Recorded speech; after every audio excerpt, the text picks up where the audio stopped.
Қайырлы күн баршаңызға. Бүгін домбыра боксын жинаймыз.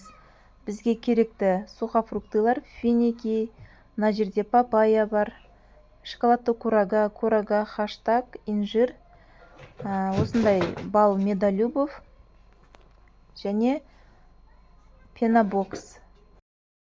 Пенабоксқа тапсырыс бергенде сырты осылай қапталып келеді.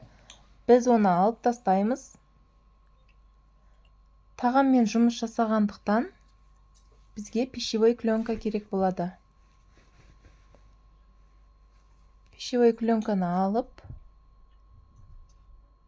бокстың ішіне төсеп шығамыз.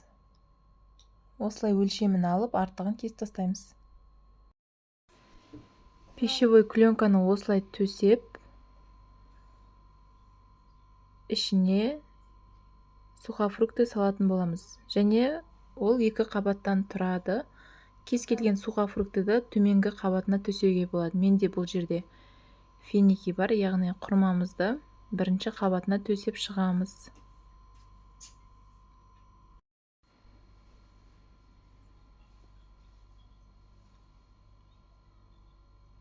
Осылай біркелкі етіп, араларын тығыз қылып қоямыз.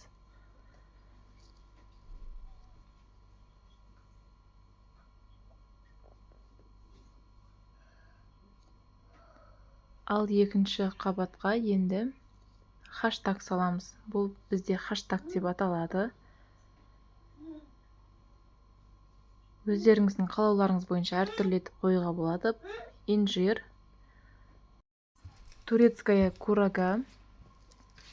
Негізі өз қалауыңыз бойынша салуға болады, және түстердің үйлесімділігіне мән берген дұрыс. Келесі бұл бізде папайя. Осылай тұрғызып, араларын тығыз етіп қойып шығамыз. Домбыра біздің ұлттық киелі аспабымыз болғандықтан өте бағалы, құнды сыйлық болып табылады. Бұл домбыра боксын ұлттық салт-дәстүрлерімізді дәріптейтін көрмелерде сатуға болады. Немесе той, құдалықта сыйға тартуға болады. Өте бағалы көрінеді. Бұл бізде шоколадты курага. Осылай араларын тығыз етіп қойып шығамыз. Сонда жылжып кетпейді. Мынау бізде бал медолюбов. Жазуын жоғары қаратып қойсақ, әдемі көрінеді.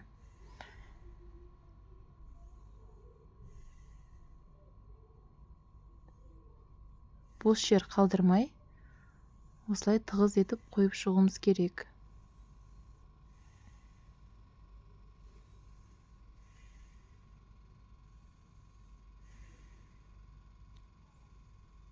Міне бізде боксымыз дайын болып қалды.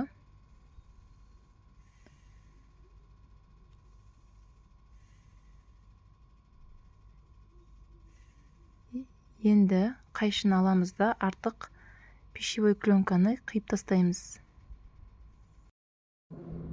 Қолымызға шпажка аламыз да осылай көрініп тұрған пленкаларды ішіне қаратып тығамыз.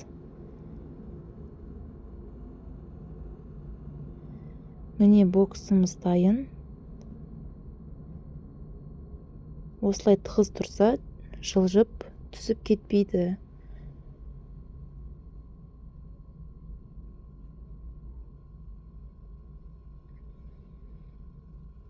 Бұл бізде тағам өнімі болғандықтан бұлай қалдырмаймыз. Бұл бокс бізде тағам болғандықтан шаң түспеу үшін және бокс шашылып қалмау үшін оны слюдаға орайтын боламыз.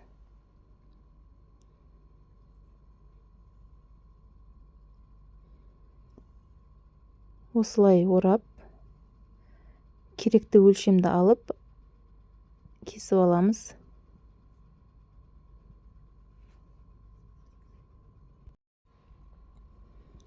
Слюдамен орап, шеттерін скотчпен бекітеміз. Алдымен лентаны байлап алсақ, бізге скотчта өте жеңіл болады. Осылай 2 рет двойной узел жасап, қысып байлап, лентадан гүл жасап қоямыз.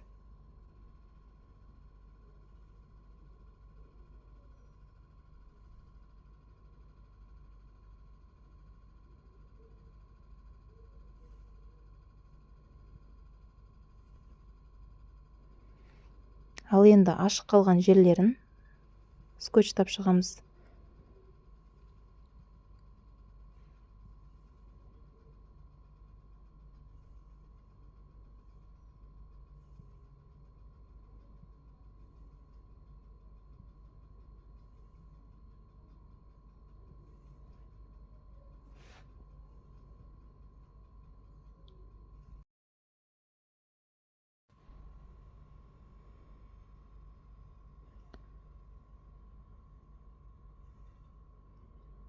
Осылай барлық жерін скотчтап ауа кірмейтіндей етіп бекітіп шығу керек. Себебі бізде сухофруктылар кеуіп кетуі мүмкін.